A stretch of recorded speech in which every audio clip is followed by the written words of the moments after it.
ओम नमो भगवते वासुदेवाय।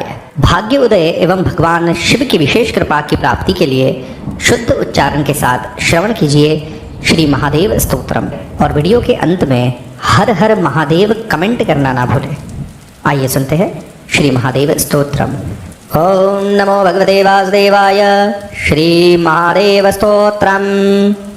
बृहस्पतिरुवाच जय देव परानंद जय चित् सत्य विग्रह जय संसार लोकन जय पाप हर प्रभो जय पूर्ण महादेव जय देवारिमर्दन जय कल्याण देवेश जय त्रिपुरमर्दन जयाहंकार शत्रुघ्न जय माया विशापहा जय वेदांत संवेद्य जय वाचामगोचरा जय रागहर श्रेष्ठ जय विद्वेष हराग्रज जय सांब सदाचार जय देव समाहित जय ब्रह्मादिभिः पूज्य जय विष्णुः परामृत जय विद्यामहेशान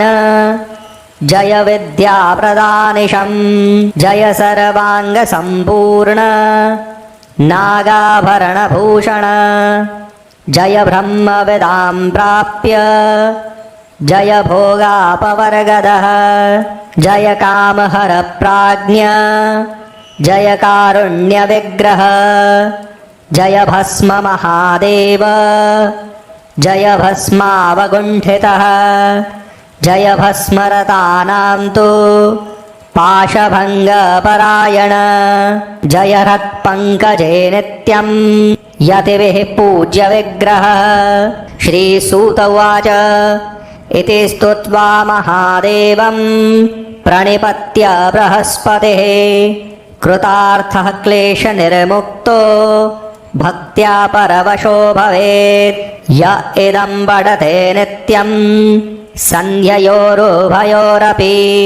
भक्तिपारङ्गतो भूत्वा परं ब्रह्मादिगच्छति गङ्गाप्रवाहवत्तस्य वाग्विभूतिर्वृजम्भते बृहस्पते समो बुद्ध्या गुरुभक्त्या मया समः पुत्रार्थी लभते पुत्रान् कन्यार्थी कन्यकामिमात् ब्रह्मवर्चसकामस्तु तदाप्नोति न संशयः तस्माद् भवद्भिर्मुनयः सन्ध्ययोरुभयोरपि जप्यं स्तोत्रमिदं पुण्यं देवदेवस्य भक्तितः। ॐ